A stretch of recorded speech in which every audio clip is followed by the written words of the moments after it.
TD Ryan Unleashed is brought to you by Scott Diamond, your State Farm Insurance agent in Dekalb. Call 815-748-3101 or stop by at 2587 Sycamore Road, Suite D in Dekalb.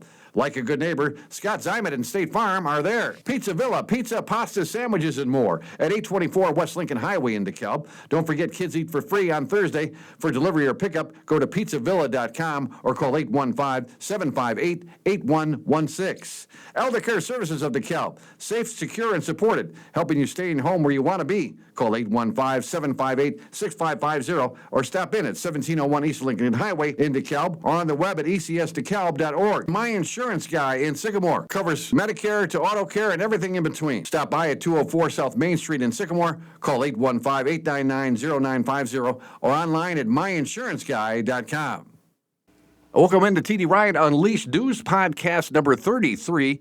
Honored and privileged to have with us here the Sheriff of DeKalb County, Andy Sullivan. Andy, how you doing today, my friend? Great, Terry. See you. Thank you so much for taking time to visit with us today. We're very excited about that. We want to talk to you about ICE and the relationships with ICE. Of course, the oak tree of the news department, Dan Lynch, with us as well. Dan, how you doing today? I'm good. It's warm out again. Yes, I know. It's good. I had to run to my car to turn my lights on. I'm exhausted. I think I'm sweating, actually.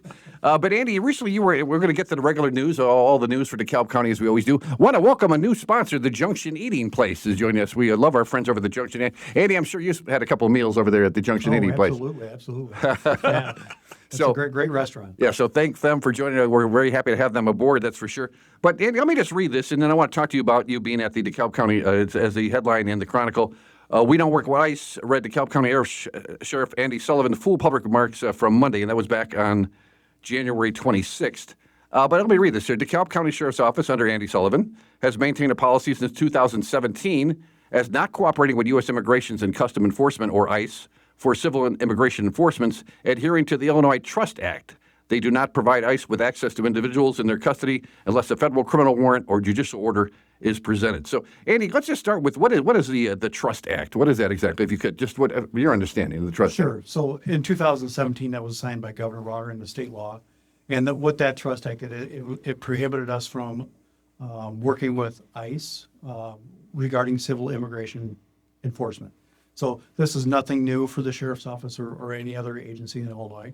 We follow the state law. We follow the Trust Act.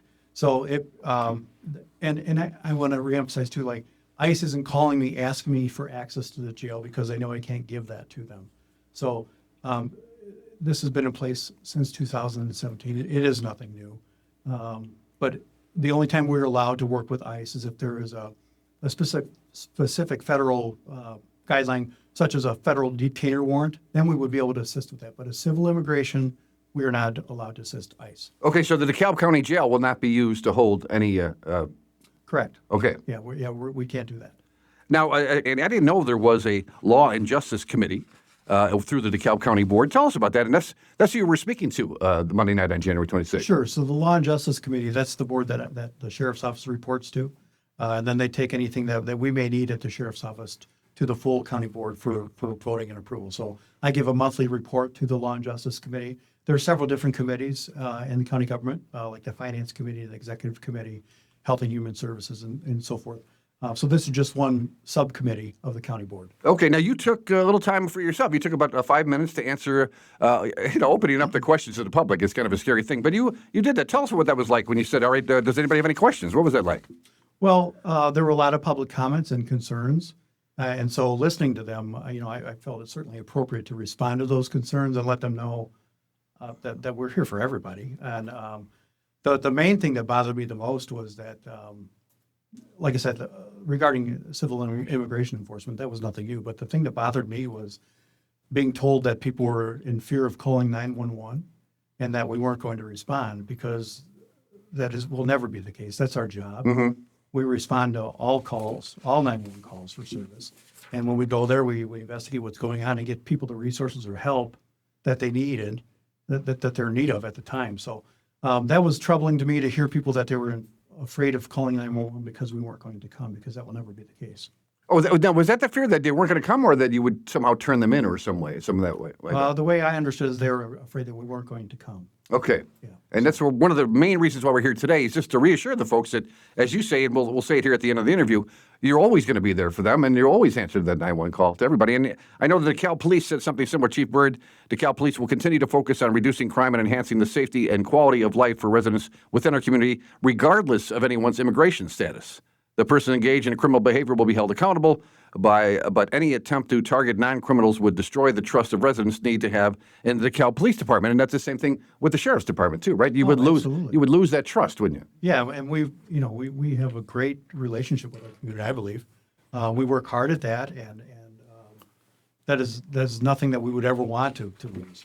We need the community to be our eyes and ears and out there to help us with crimes when we need it, and we're always going to be there to help them. Now, House Bill 1312, do you know that, Andy? They addressed a question about House Bill 1312 passed in the Illinois legislation back in December. Yeah, so that's a new law that was just passed just in December. And what that does is that allows people the opportunity, if they feel that they're arrested unlawfully regarding an immigration deal, they're allowed to file a civil lawsuit against that individual. Yeah, the individual, not ICE in general, right? Just the individual. Correct. Okay. Yeah. And I was very impressed that Devin Wilcox, who was just a guest here on our podcast, running for a seat there in the County Board. Court and the resident Devin Wilcox, a vocal participant on Monday night, asked Sullivan to issue a statement to local media. When Sullivan finished speaking, Wilcox said, quote, "Let's give credit where credit is due," prompting applause from the crowd. That didn't make you feel good, Andy, because you did literally what they asked you to do. Well, yes. I mean, I made the statement and I tried to address the questions that they brought forward. And I always will do that. And especially if people come to a meeting and they have those questions, if I'm given the opportunity, I will certainly respond. And if I, excuse me, if I don't know the answer, I'll research it and personally reach out to that person later and find them the answer. Were you able to answer all the questions that people had? Were there some that you had to get back to them? No, I believe I answered everything that evening. That's fantastic. So right now, if we're going to leave it at say, what's the biggest misconception then we have in terms of the Sheriff's Department and ICE when it comes to them?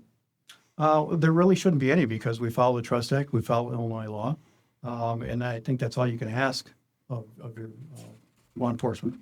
I like that. That's great. So you're also coming up here on re-election. We have the primaries coming up here in just a couple of weeks.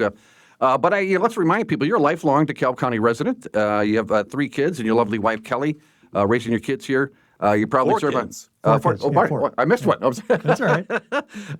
You're on the DeKalb Salvation Army Advisory Board, a dedicated member of St. Mary's Church in DeKalb as well, and also a member of the Knights of Columbus as well. So you're really invested in the community, aren't you, Andy? Oh, absolutely. This is a place that I've always called home.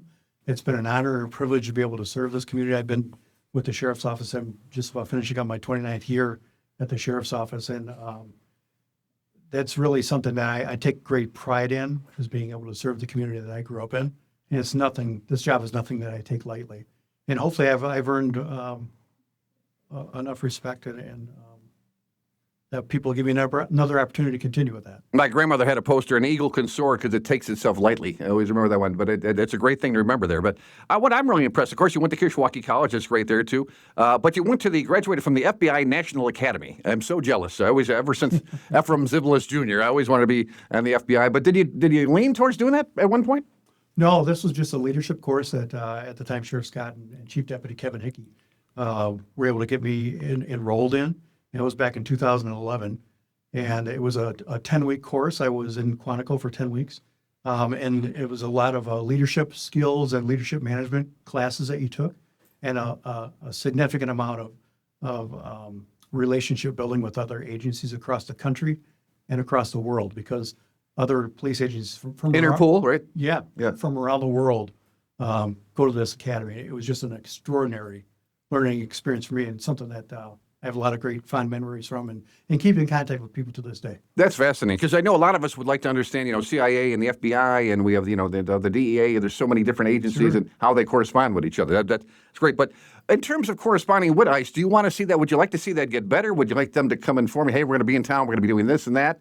Or why don't they do that, in your opinion? Well, they don't do that because they know that we can't cooperate with them regarding the enforcement. So I know that they were here this past summer, but I didn't Right. know about it until after it happened. Is that right? Okay, very good. And then also, I want to mention here that the way you worked your way up through the ranks here, you began working in the correction division, transferred from patrol, so you were out on the street, right? You were a canine handler. I didn't realize that. What was that like? Tell us about the dog you worked at. That was probably the funnest time of my career. I had a dog, and I was selected as handler in 2001. And I remember actually on September 11th, I was down in Springfield at the State Police Canine Academy. We were training dogs that day. It was the most beautiful day. There was no a cloud in the sky. The sun was out, just a blue sky. And we were on break, and we went inside, and they had what it was unfolding on the TV in there. We just couldn't believe it. And then all of a sudden, you saw like the F-15 fighters flying around Springfield. And we didn't realize what had just happened because we were out working. Right. It was just a day you never forget. But being a canine handler was actually the funnest part of my career because you got to do so many things. Work with different agencies all the time, and you had a partner with you. I spent more time with that dog than I did with my family.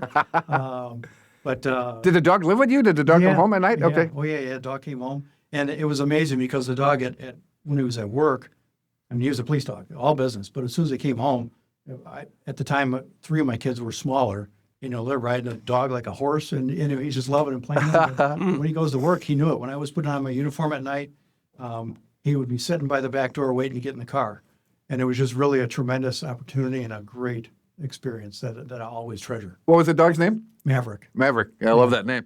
It's funny you mentioned 9/11 and dogs because my wife and I got a book, Dogs of 9/11, where they came and unfortunately they were dogs that used to find live people, but occasionally the firemen would hide because the dogs were getting depressed because they were only finding cadavers there at one point.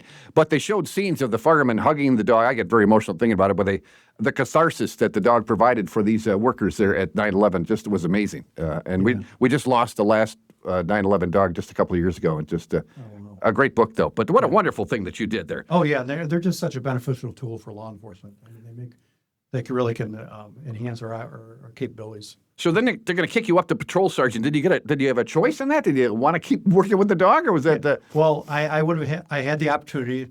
Sheriff Scott asked me at the time, "You can have another dog if you want," but I was focusing on my supervisory responsibilities at that time, and I thought it would be a good opportunity to let someone else experience what I had the opportunity to experience, and just pass that along so someone else could enjoy that position.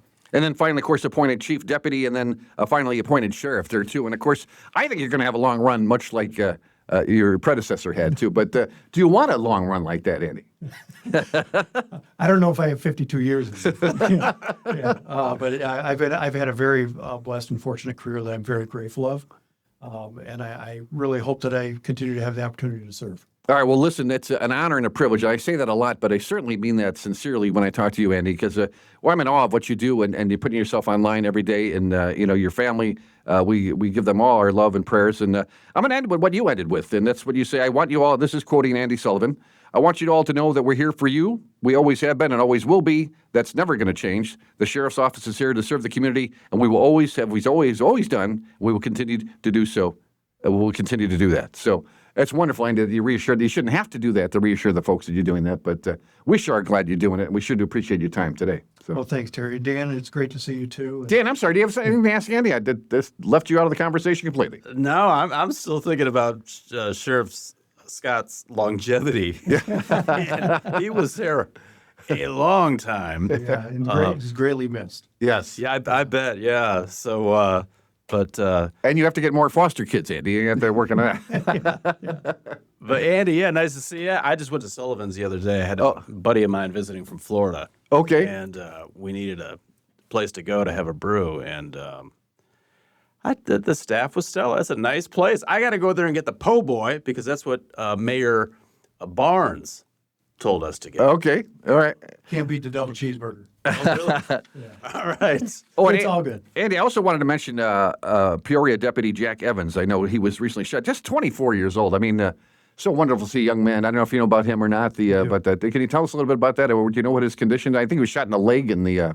What I was told is that he had successful surgery, and he is recovering. We're thankful for that, but it's always a horrific and sad situation. But this is what law enforcement does each and every day. They're out serving the public and trying to protect the community.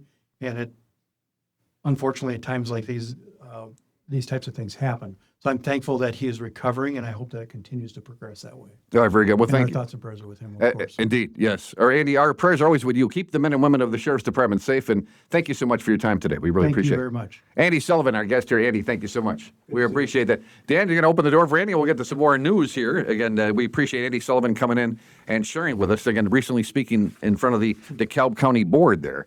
And what a thrill to be able to get Andy come in here and visit us with us like this, because just wanted to clear things up, because obviously, Dan, you never want to be afraid to call 911, right? My gosh.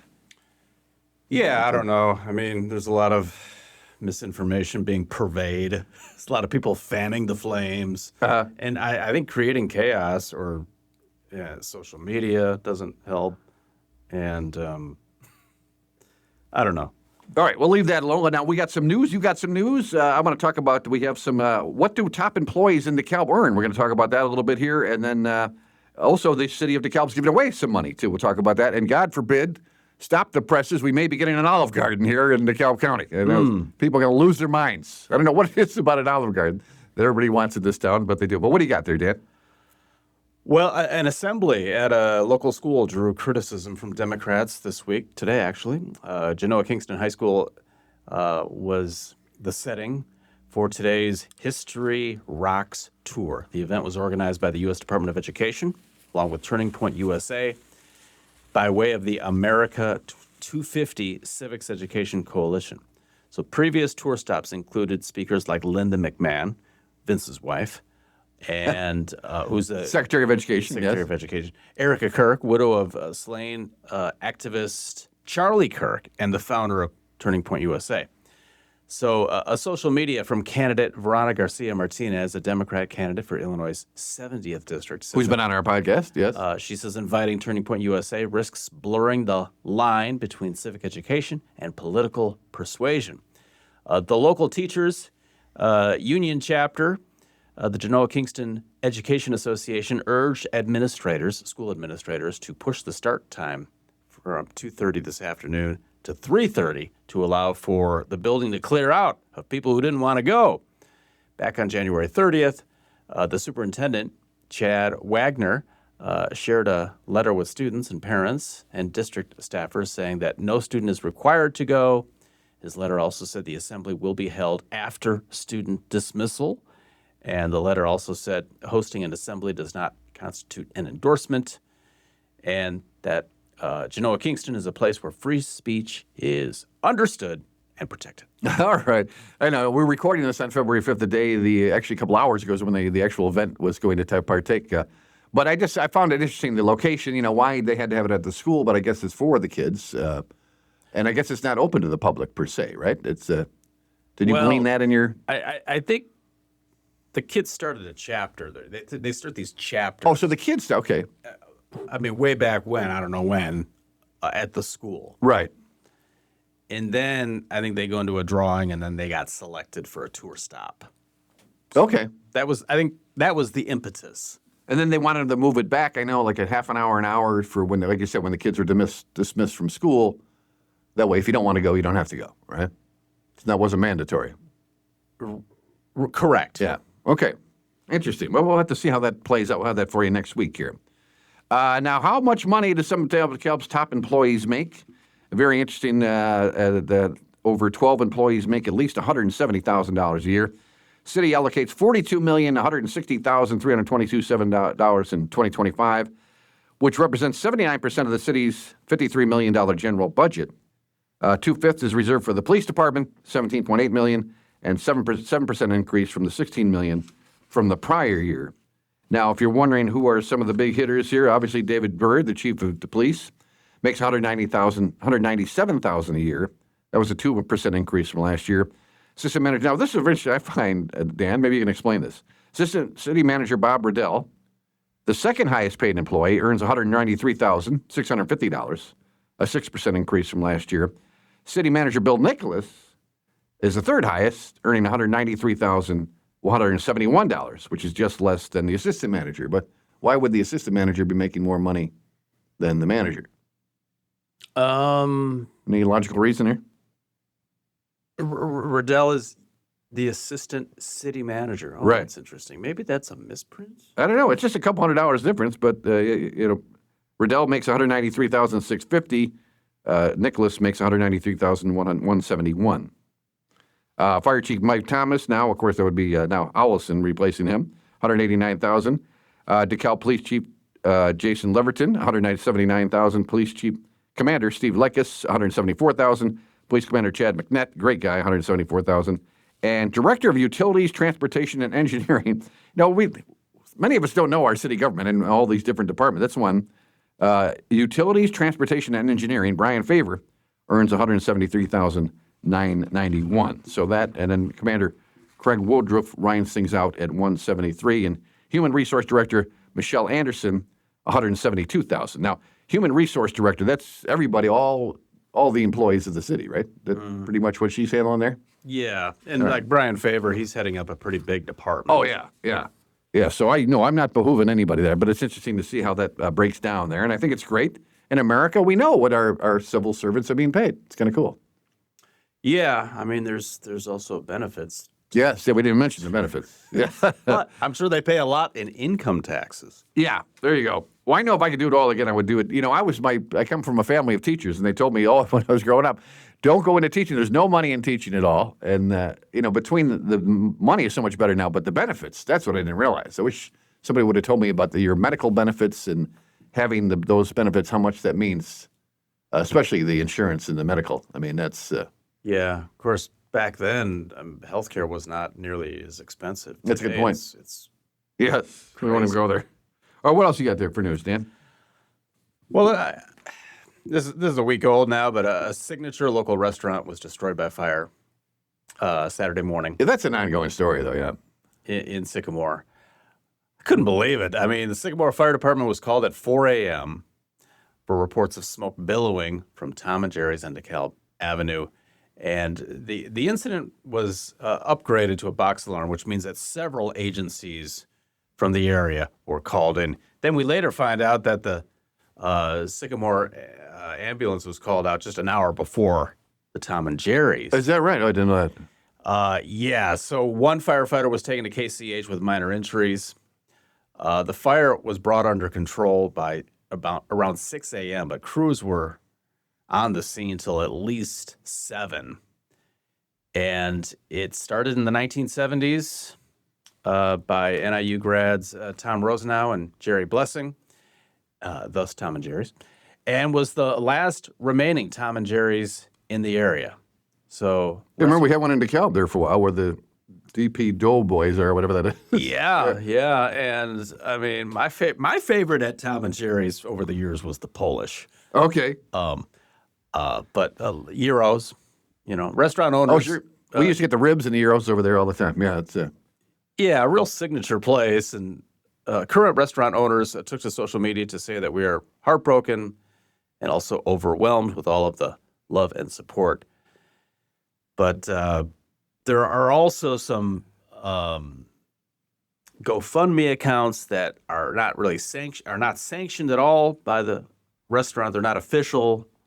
Well, my lovely wife was online last night, and she said she saw something allegedly coming from the Tom and Jerry organization. Said they don't want, thank you very much for the GoFundMe, but we don't want the GoFundMe. We're going to go through our insurance, and very grateful, like I said, in awe of the support they've gotten from the community. But my understanding was they didn't want that money from the GoFundMe. So I don't know what they do with it that's already started, what they do. I think they said if it's already started, then go ahead and donate that money to somebody else. But or maybe to the employees. that's what it said. Yeah, they were going to give the money to the employees. Yeah, which is great.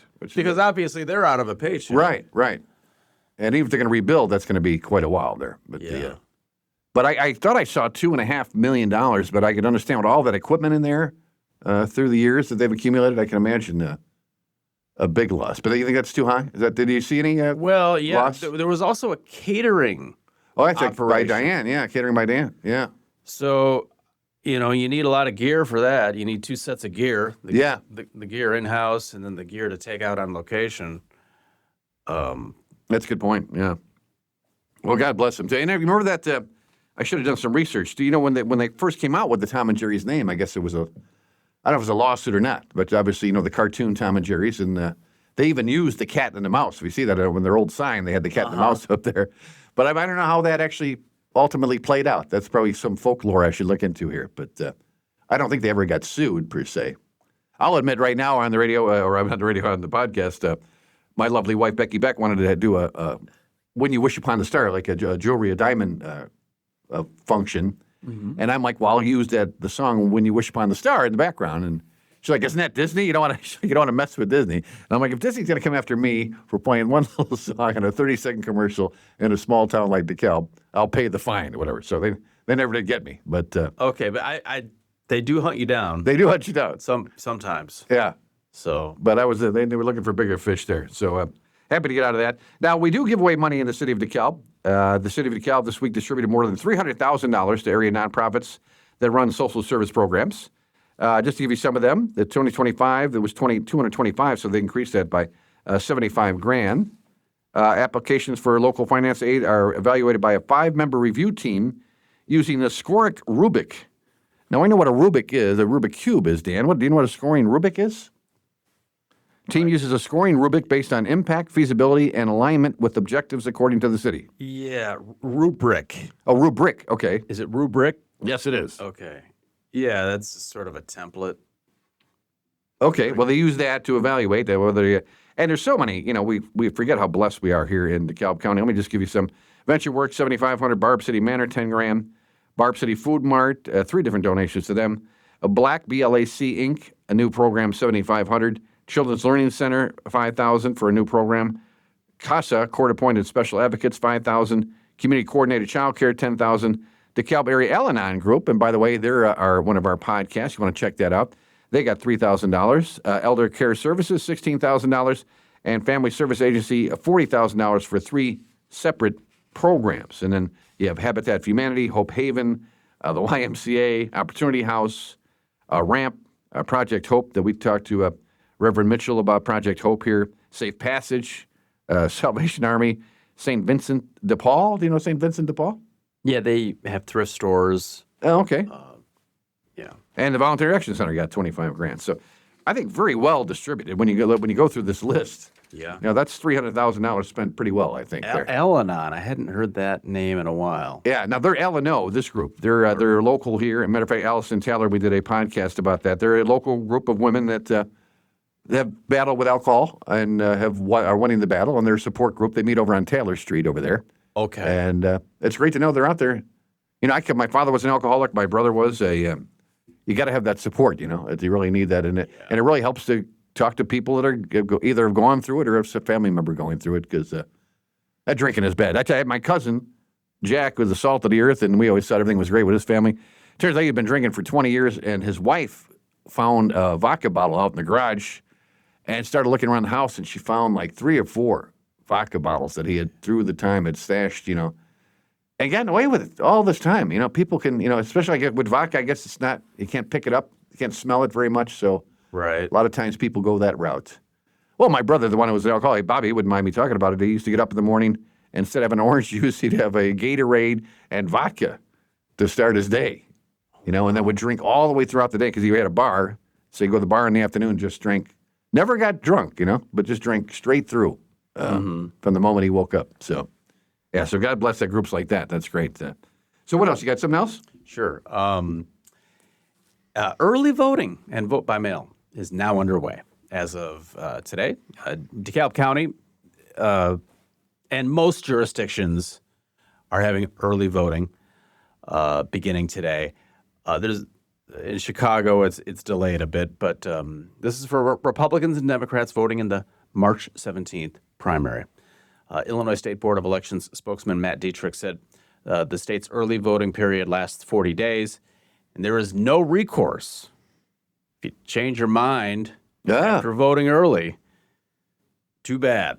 That's it. Now, for DeKalb County, you can go to DeKalbCountyClerkIL.gov for additional info. Tasha Sims and her associates will be happy to help you. All right, very good. So, well, once you vote, that's it. You can't go back and say, hey, yeah, I kind of changed my mind. Can't do that. No, it's as if you voted on Election Day. Okay, very good. Now, Olive Garden. And ever since I've been living in DeKalb 25 years, and everybody goes out of their mind when they talk about Olive Garden. Documents shared by the Sycamore Clerk and Recorder's Office show the Olive Garden has selected Sycamore to build a new eatery. If approved, the restaurant would be built on the southwest corner of Route 23 and Gateway Drive, across from Northwestern Medical Hospital. That's a good location. And a letter dated February 2nd, proactively, Sycamore City Manager Michael Hall told the Sycamore City Council that city has negotiated an economic incentive agreement with Olive Garden. Yeah, don't let the Olive Garden go away. There'd be a revolt. There'd be a riot.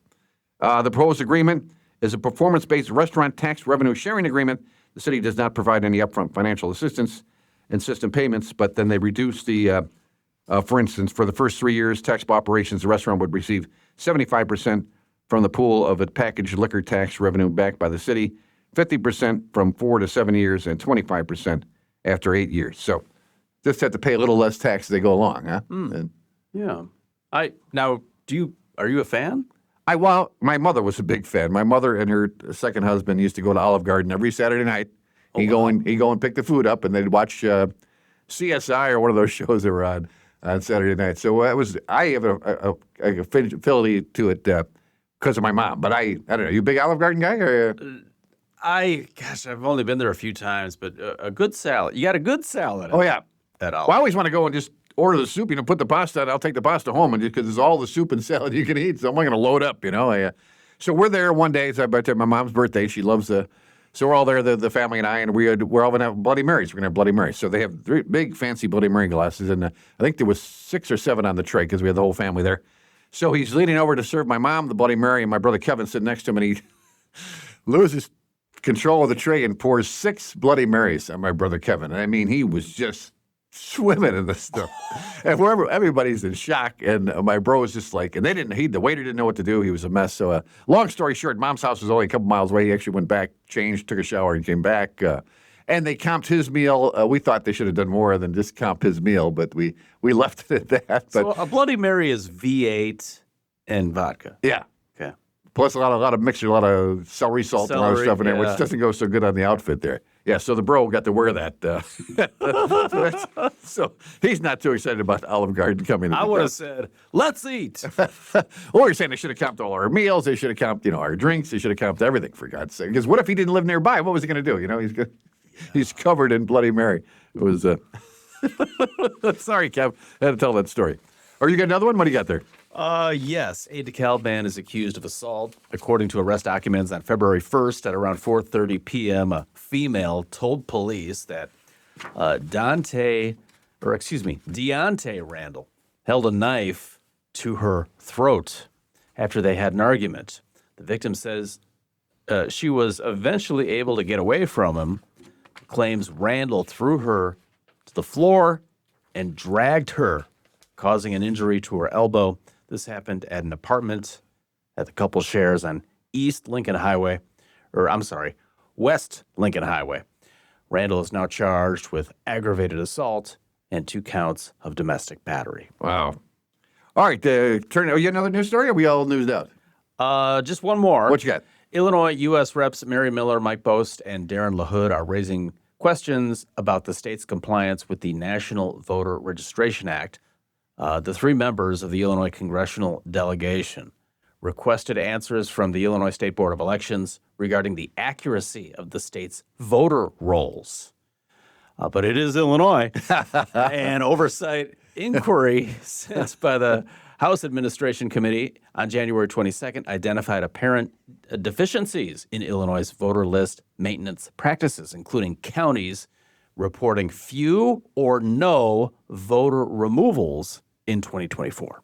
All right. Well, that's a whole other subject there, with the Trump calling for nationalizing elections and such. But it's going to be interesting. Yeah, this primary. There's not much going on in the primary, though, is there? I mean, we've had the 2 candidates that are running for the 5th seat in the DeKalb County Board, but there's not too much else going on. Is Kiker being challenged? Yeah, that's right. Jeff Kiker's being challenged as well. Okay. So we'll see how that one plays out. Yep. Things to do over this weekend. The 10th annual Polo-Palooza from the DeKalb Park District will be over there at Hopkins Park on Saturday from noon to 3. I was talking to my boss today. Unfortunately, they're not going to have the sled dogs. I guess that's very popular. They tried to book them back in August. That's how popular these sled dogs are, that they were all booked up. So no sled dogs, but it would be great. It's going to be a lot. The hot chocolate sled dog, not sled dog demonstration, winter crafts and much more. Visit the DeKalb Park District website for more information. Jazz at the Egyptian is Saturday night. Performers include DeKalb High School Jazz Band, Jazz Ensemble, the Sycamore High School Jazz Band, and NIU Jazz Band. So, man, it almost makes me wish I was a kid and played jazz, because how neat to go with you get the kids from NIU, from Kish, and Sycamore and DeKalb High Schools all playing together. That's got to be great. Yeah, I bet. Now, I keep asking A lot them, of brass. is any of your kids playing any instruments? Are they, Joseph plays the piano, okay, and I just procured a guitar for Jude. there you go. Which is a late Christmas gift. Rocky Horror Picture Show is Friday night. Have you ever done the insanity of that? I had roommates that when they would be making toast. And why are you making toast? They got to bring toast to the Rocky Horror Picture Show. I guess you throw the toast at one point in the movie. No, I'm just thinking of what's her name, the actress who from the movie. I remember the movie. Oh, yeah. Susan Susan Sarandon? Sarandon. Yeah. Yes, good job. But I'm not. There's a big following of that Yeah. subculture. Yeah, they always fill it. I mean, they've run it a million times, but people always show up for that. You guys get up on stage and act it out. But that'll be on Friday night there at the Egyptian Theater on February 6th there. And then American English is coming to the Sandwich Opera House, which is a great place to see. American English, I've seen them before. They were the Beatle cover band. Really good stuff there. So check out Sandwich Opera House for more information. And the Back Alley Sweet Escape Market in DeKalb, the NIU Convocation Center will host a Back Alley Market 9 a.m. to 3 p.m. on Sunday, February 8th. The market will have more than 150 vendors, markers, and bakers. To me, that's like hell. What hell would be like? I hate shopping in general, and the idea of going to a farmer's market is just like, take me now. I don't know. Oh, really? Are you a big farmer's market guy? I do fresh produce in season is nice. All right. Yeah, I kind of enjoy that. And Gypsy is coming. Of course, our wonderful sponsors there, the Stagecoach Players Theater, has Gypsy, a musical. Begins February 12th through the 22nd. We're going to give away tickets for the February 12th show. You can see them at Stagecoach Theater at 126 South 5th Street in DeKalb. Call 758-1940 for ticket information. Again, lots of good shows coming up. The Man Who Came to Dinner, Bonnie and Clyde, and A Streetcar Named Desire. Stella! You got to do a Stella there. And coming up at the Egyptian Theater, we have, I wish I would have seen the Monkey Men. Mickey Dolenz, I guess, is the only monkey still alive. And I just saw a partial interview with him. Yeah, they toured in the 80s. Yeah, they had a little comeback tour there. But yeah, we got coming up here the Jazz we mentioned. Dog Man the Musical will be on February 12th. And Eagle Mania, again, the Eagle covered band will be February 13th at the Egyptian Theater. So check that out. I saw something on Facebook, too, about why they called it the Hotel California. You know what that, did you read that, or you know about that, why the album was called Hotel California? All right, we don't really care either. But I know Eagle fans. Is Thriller the number one album of all time, or Eagles' greatest hits? I know that was. I don't. For a right while, there. it was Rumors by Fleetwood Mac. Okay. But Thriller's up there too, and but that could have changed. Beyonce, isn't she like the greatest artist? Yeah, I of all guess so. time Yeah, now? I know. And I should look it up on my phone. I just can't bring myself to do that stuff. Sports, what I mentioned, of course, DeKalb Sycamore had their big showdown at the NIU Convocation Center. And as so often is the case, the Sycamore girls beat the DeKalb boys, the DeKalb girls, and the DeKalb boys beat the Sycamore boys. But they raised $50,000 for both athletic programs, which is great. The Sycamore girls beat the DeKalb 38-26, reclaiming the Traveley Trophy. The DeKalb girls finally had won last year. The Sycamore girls are 16-19. The DeKalb girls are 11-15 on the season. And again, what a thrill for them to play at a Division I college basketball stadium. Yeah. And I don't know why NIU can't draw more people there. For DeKalb, Olivia Schimmerhorn, who's a fellow lefty, I know that, led the Barbs with 10 points. Barbs only scored 11 points in the second half. Lang finished with 15 points as well. And DeKalb beat Sycamore twice last year, including at the Convocation Center, but they took the trophy back after the Spartans had won 10 years in a row. The girls had the game circled. Adam Wickness, who was a great coach for the Sycamore girls, said, it's like the Bears in Green Bay, You beat Sycamore, you beat DeKalb. That's your whole season right there, Yeah. Whatever you do, ever that is gravy. And as we mentioned, the DeKalb boys beat the Sycamore boys. Miles Newman was the hero. He blocked a shot by Xander Lewis, 1:13 left, helped seal a 39-37 win for DeKalb against Sycamore on Friday at the Convocation Center. Now, I have done numerous games between these teams, and seldom, if ever, were they close. So the one that I don't do, this one went right down to the wire, 39-37. Congratulations to Miles Newman. Sycamore boys are 17-4 on the year. DeKalb is 9-14. And I don't know if you heard, Kalen's boys basketball team is undefeated this year. They are loaded. They got two kids, 6'10", 6'11", and they got a point guard who just scored his 2,000th point. You know, it's a big deal to get 1,000 points in a career. Yeah. He just scored his 2,000 point Crowcraft over there. So they have twin towers? Yeah, yeah. So they're going to go far. And then Marcus Johnson finished with team 14 points for Sycamore. So great to know. And again, they're raising $50,000. They split that right down the middle for both athletic programs there. So kudos to them. And again, you know, they put more people in the seats than they do when NIU plays, when the NIU women or men play. They can't seem to get people there. Obits, let's take a quick look at that. Marianne Marshall Roberts, born in 1940 in DeKalb, attended Malta schools from 1st through 12th grade. Before graduating, Mary was offered a secretarial position for the principal for the Northern Illinois University Laboratory School. She married Gerald Roberts. They were married for 64 years, had daughters Cheryl and Diane, was employed at the Malta School District from 1968 to 1996. That's a long time to be working at the Malta School District. I bet she knew a lot of the kids there. She worked as administrative assistant to 6 superintendents. And by the way, we're going to interview Billy the Diphthong, how do you say? Hirmo? Huermo. Hirmo will be our, we're going to do a podcast with him on Friday. We're going to record that. She loved to read. She always had a book available. She volunteered at the Malta Library and was a substitute after retiring.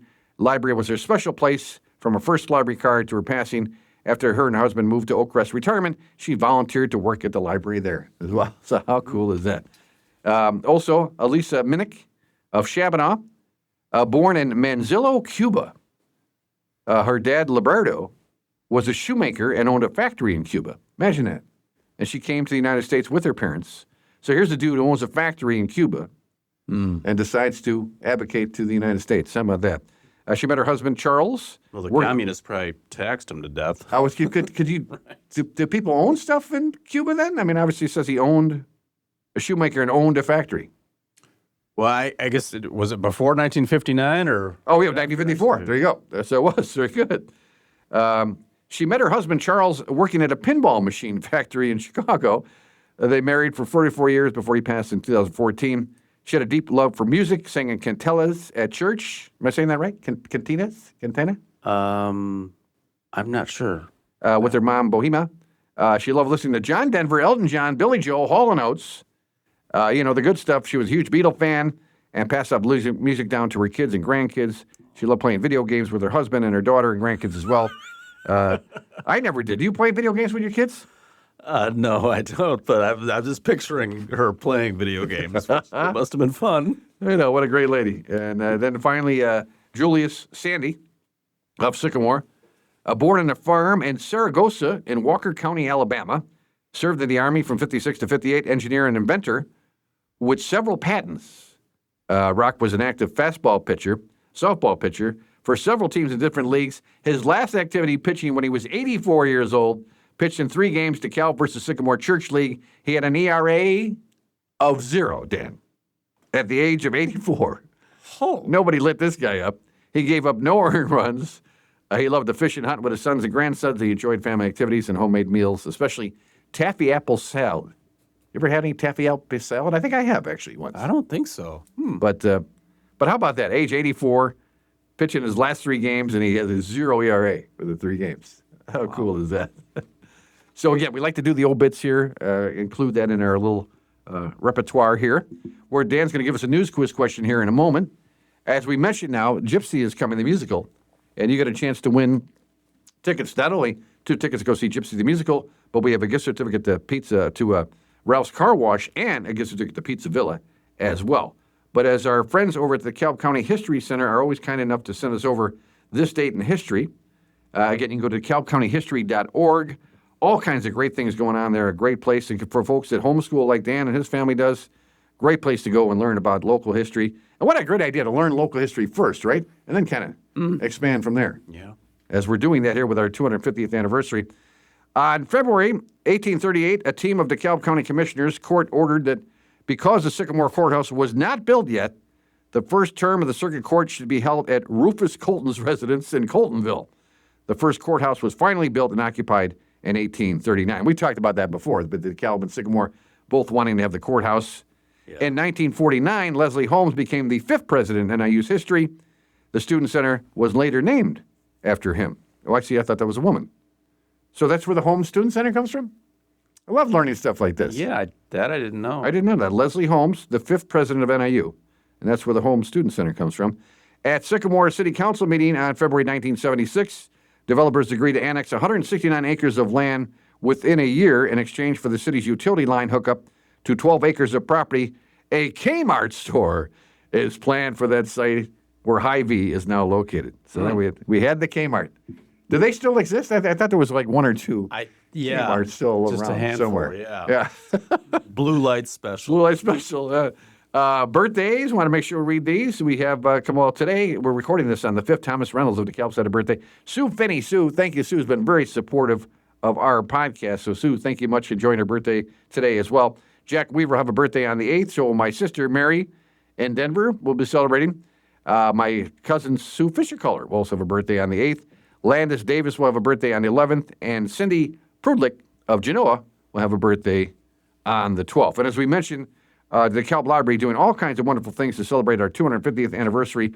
A little handout here. We were joking about Burl Ives last week, but some other things coming up this month. Playing with Food, Science for the Family, for families with children. That's on the 14th. President's Day Craft and Scavenger Hunt on the 16th. And Bookworm Barb's Book Club and Barb Book Club will meet on the 19th here. But they have things almost every day going on.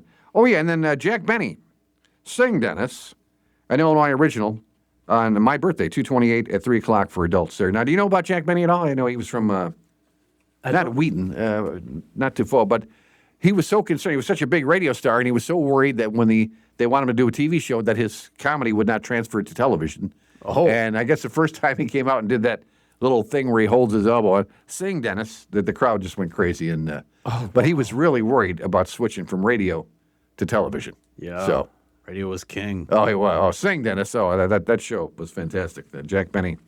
And of course, that's the one where Jack Benny's walking down the street and the guy comes out with a gun and says, "Your money or your life." And then he pauses. He goes, I'm thinking. That's Yeah. All right, so you got a trivia question. Again, this is for 2 tickets to go see Gypsy the Musical next Thursday night. A $35 car wash for a deluxe car wash from Ralph's Full Service Car Wash, plus a gift certificate to Pizza Villa. And starting next week, we're going to have included a chance to win a gift certificate to the Junction Eating Place in DeKalb as well. So what do you got for a trivia question, my friend? Early voting and voting by mail is now underway in DeKalb County. So when is primary election day? Ah, good one. Or if you can tell us when the primary day, and I hope you can give us contact me at tdryan2001@yahoo.com. Again, that's for the tickets to the theater, the car wash, and deluxe and Pizza Villa gift certificates. tdryan2001@yahoo.com. And again, if you want to know somebody who would like to be interviewed, let us know about that the same way, tdryan2001@yahoo.com. Yeah, so Dan, now we're into February here, and it's very busy for me. As I said, my sister was born on the 8th, my dad on the 18th, and I was born on the 28th. So February's always been a big month. You got some of the little ones celebrating as well? Not this month, no. Not this month. And gosh, I don't even know if I'm going to watch the Super Bowl. I haven't heard one mention of the Super Bowl. That's so fun. I mean, I don't think anybody cares. It's just, I've never seen one so, and certainly not the Bad Bunny. Now, what are they doing with the halftime show? I understand Kid Rock is offering a alternative, I heard that, a halftime show? Yeah, but I mean, But they don't know where. I don't watch any halftime shows. No. I have to get away from the screen and. Well, Bad Bunny was the host of Saturday Night Live the other night, and Becky and I were watching it, and I was not impressed. I mean, it was only one song, but I'm like, is this what everybody's making such a big deal about? Now, what is he? Like a rapper, hip-hop? I don't know how you categorize his music, but Okay. but it's all going to be in Spanish, I guess, which is that's a little weird there, too. But Oh, really? yeah. Yeah, that's the big uproar, you know? It's like he's going to do the whole thing in Spanish. My understanding, if I have that correct. But I heard one of his songs, I was not impressed. But remember Up With People? You know, remember, people forget early Super Bowl days, it was Up With People. They were a group where they did covers of modern hits at the time. And they were there like 10 years before they actually started bringing in some big hitters. Yeah. When the Bears were in the bowl in 2006, I think it was Prince. Was it really? Yeah. That Okay. was pretty good. That's a great trivia question. So when the Bears were in the Super Bowl, Prince was the halftime show, as far as you remember. Yeah. It was, he was singing Purple Rain. It was pretty good. I didn't appreciate Prince back then. No, I didn't either. You know, you watch that son of a gun play guitar. I didn't realize this. And then when you find out later that he played all the instruments on his albums, my God. Yeah. Talk about 10. You know, he was a big basketball player. You ever see Charlie Murphy, Eddie Murphy's brother? yeah. Does a bit where he talks about going to Prince's house after the bars closed to play basketball. And Prince is playing in his platform shoes. And I guess he had some game. Prince has some game, I guess. I wouldn't doubt it. And as a fake mayor man, no, I always pay Dan in books as well. We're out of that other series, but I found The Hare and the Tortoise. Now, do you know the whole story? I read it, Aesop's Fable, where the bunny is bragging all the time, the hare is bragging all the time about how handsome he is and how fast he is, and the... I don't. I remember reading Aesop's Fables as a kid. Okay. And I loved it. Yeah, what a great thing to read. Yeah. But I'll have to. I had to remind read that myself one, yeah. of the story because slow and steady wins the race. I use that term all the time. And so, of course, the tortoise said that to the hare. Well, thank you, Dan. Always a pleasure. You know, great to have Andy Sullivan here. What a salt of the earth, you know, when you meet somebody like Andy, he just gives himself, you know, and puts himself in harm's way every day for us. Just Yeah, he's a real pro, and so he's this is the first time he's running. Right. Yeah, and so again, he does have an opponent right now. We were talking off the air about that. I guess they have the Democrats up until June to pick somebody to run against him. I still don't understand why a sheriff is either Republican or Democrat. I don't see how that, why that's even necessary. Well, yeah, true. I mean, it's an office, sort of like you know, Jeff Kiker is running for office. So Andy is an office holder, as opposed to David Byrd, who is the head of a city department. That's a good point. But well, look at Roger Scott. He ran unopposed for decades. I mean, they didn't bother running anybody it's kind of an against him. apolitical job. Yeah.